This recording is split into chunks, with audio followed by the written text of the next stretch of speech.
Vice town, एक gangster की वापसी, inspired by GTA vice city.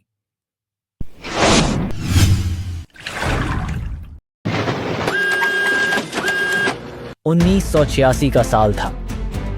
वो साल जब इतिहास की धूल में दबा मेरा नाम फिर से जिंदा होने वाला था। 15 साल, 15 लंबी सड़ी हुई सन्नाटों से भरी रातों का बोझ लिए मैं जेल की उस तन्हा कोठरी से बाहर निकला था जहां वक्त रेंगता नहीं था, बस ठहर गया था। जब पहली बार खुले आसमान को देखा तो सूरज की रोशनी आंखों में चुभी नहीं, जलती हुई उम्मीद की तरह लगी। लेकिन वो उम्मीद ज्यादा देर टिक नहीं पाई, क्योंकि मैं वापस अपने शहर नहीं जा रहा था। ना वो गलियां जहां कभी मेरा नाम लिया जाता था इज्जत से, ना वो चेहरे जिनमें अपनापन था। मैं आ गया था एक ऐसी जगह जहां हर रात चमकती थी नियोन लाइट्स में, लेकिन उनके पीछे छुपा था सड़ांध से भरा अंधेरा। जहां हर मोड़ पर बिकती थी वफा और हर सुबह की शुरुआत होती थी किसी लाश की खबर से। ये जगह थी वाइस टाउन, एक शहर जो जिंदा था सिर्फ अपने पापों के दम पर। और मैं बन चुका था इसका नया बाशिंदा। मैं था टोनी वरेला, एक नाम जो कभी सड़कों पर गूंजता था, अब बस फाइलों में धुंधला सा रह गया था। एक वक्त था जब मेरी एक निगाह से 100 चेहरे झुक जाते थे, लेकिन आज मैं एक ऐसा आदमी था जो अतीत से भाग रहा था और भविष्य को एक मौका देना चाहता था। गैंगस्टर था हूँ नहीं, अब मैं सिर्फ टोनी था, जो एक बार फिर जिंदगी से मोल भाव करने निकला था।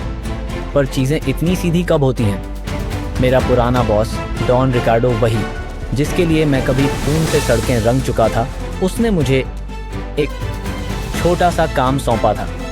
बोलने को तो बस पैसा लेना था, एक डील फिक्स करनी थी, कागजों में सीधा साधा सौदा। पर वाइस टाउन में कोई डील सिर्फ डील नहीं होती। हर लेन देन के पीछे होती है एक चाल, हर मुस्कान के पीछे छुपा होता है एक धोखा। मुझे लग रहा था ये एक नई शुरुआत है, पर हकीकत ये थी कि मैं एक ऐसे खेल में उतर चुका था जहां मोहरे बदलते रहते हैं और शिकारी कब शिकार बन जाता है कोई नहीं जानता।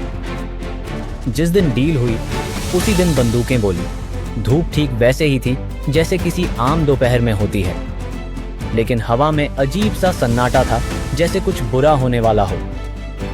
हम 3 थे, मैं और मेरे 2 साथी, जिनके साथ न जाने कितने मोर्चे लड़े थे।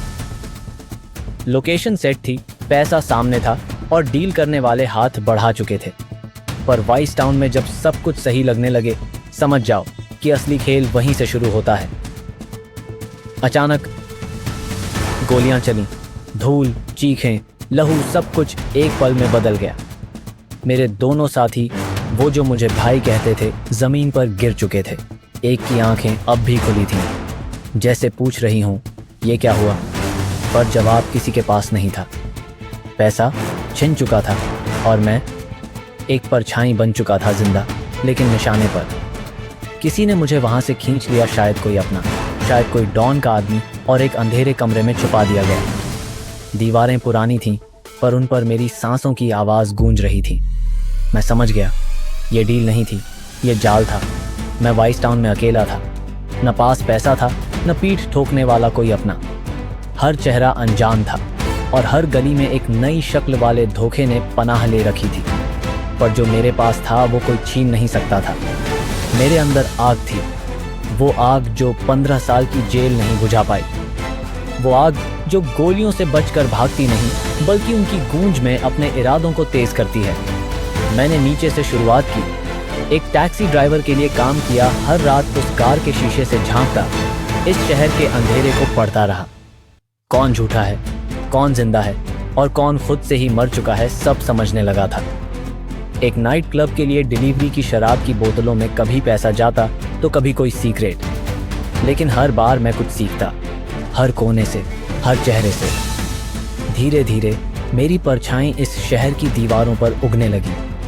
वाइस टाउन अब मुझे पहचानने लगा था, न नाम से, न रसूख से, बल्कि उस खामोशी से जो तब होती है जब तूफान आने वाला हो।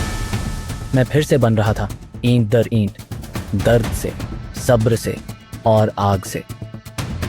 मैं वाइस टाउन में अकेला था, एक अजनबी शहर में, जहां हर गली नई थी और हर चेहरा परखा हुआ झूठ। न जेब में कुछ था, न पास कोई ऐसा नाम जिसे लेकर मदद मांग सकूं। लेकिन मेरे पास एक चीज थी, हौसला, या यूं कहो एक आग जो न तो जेल बुझा पाई, न धोखा, न गोलियां,